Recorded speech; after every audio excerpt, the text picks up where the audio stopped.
Okay, so this lesson is Chapter 2, Lesson 2, Linear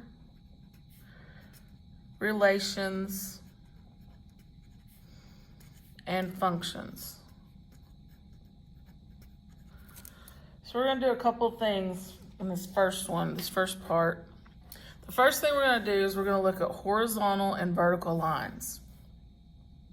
If I have a vertical line on my graph,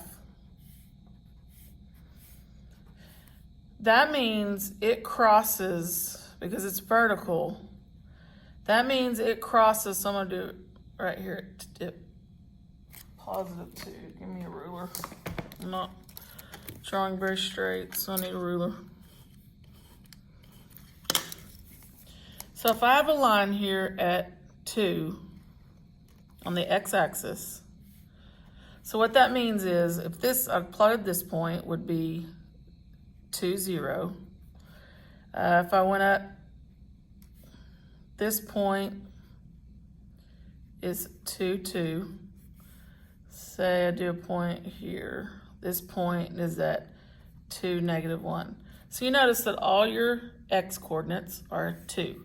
So this would be the graph x equals 2, because that's all your x coordinates are 2. So now let's look at a horizontal line. So a horizontal line would cross, let's say it's down here. It would cross down here on the y-axis. And so that means if I did this ordered pair, that would be negative 3, or I'm sorry, I had that backwards. 3, or 0, I was fixing to say it again wrong. 0, negative 3. And then if it went over, say it went here, this would be 2, negative 3. And then let's say here is at negative 1, negative 3. So as you can see on this one, because this is a y equals equation or a horizontal line, all of our y coordinates are the same. So this equation would be y equals negative 3, because that's where it crosses on the y-axis, which would also be called, this would be called the y-intercept, because that's where it crosses on the y-axis. This one would be called the x-intercept, because that's where it crosses on the x-axis. So that brings us into x and y-intercept. So these graphs are vertical or horizontal. So you've either got an x-intercept or a y-intercept. So what if you have a graph with both? Well, now that makes a diagonal line. So say we have here and here. And that's the graph you're given. And they ask you to give the x and the y-intercept. Well, the x-intercept is where it crosses the y-axis, which is that's at 1. The y-intercept is where it crosses the y-axis. This was the x-axis at 1, the y-axis at negative 2. The other thing is you can also give the full ordered pair. So this x-intercept would be at 1, 0 if it wanted the full ordered pair. The y-intercept would be at 0, negative 2, because it's the y-intercept, so the y-coordinate has a number. It's the x-intercept, so the x-coordinate has a number. Those are your x and y-intercepts of that graph. So that's how you would identify your x and y-intercept. So what if you wanted the x and y-intercept and it wasn't a graph, say it was just an equation? And normally, well, the way I'm going to do this first one is this equation is going to be written in standard form to begin with. So you need to know what standard form. Standard form is of the form ax plus by, whoops, I am not doing very good today with mistakes.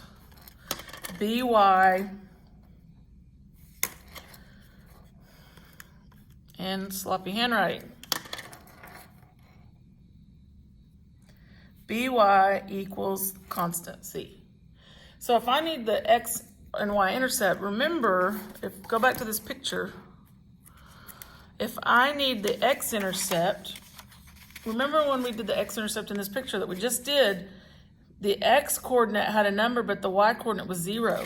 So you can do the same thing with your equation. If I need the x-intercept, I zero out my y-coordinate. And then I solve this equation, so that would be 0. And then divide by 2. So x is 6. So that means my x-intercept is 6, or the ordered pair of it is 6, 0. This is your x-intercept. Okay, so the y-intercept, the same thing. So remember, thinking about this graph, when we had a y-coordinate, the x-coordinate was zeroed out. So you can do the same thing. So you go back to the original equation, and you zero out your x. And then now that term's gone, so you got 3y equals 12, divided by 3, and then y equals 4. And so now your y-intercept is 4, or the ordered pair is 0, 4. That's your y-intercept. And so if you went further, if that's how they wanted you to go further and graph that, this is just another way to graph a line, finding the x and y intercepts. So now you go 0, 6, 0, 1, 2, 3, 4, 5, 6. That's your x-intercept. You go 0, 4, 0, 1, 2, 3, 4. And that is the graph of that line where we just found the x and the y-intercepts. Just another way to graph a line. Another way is the slope-intercept form. But there's always 2 or 3 ways that you can graph a line. All right, I'm gonna stop this video here, and then I'll start another one in a minute.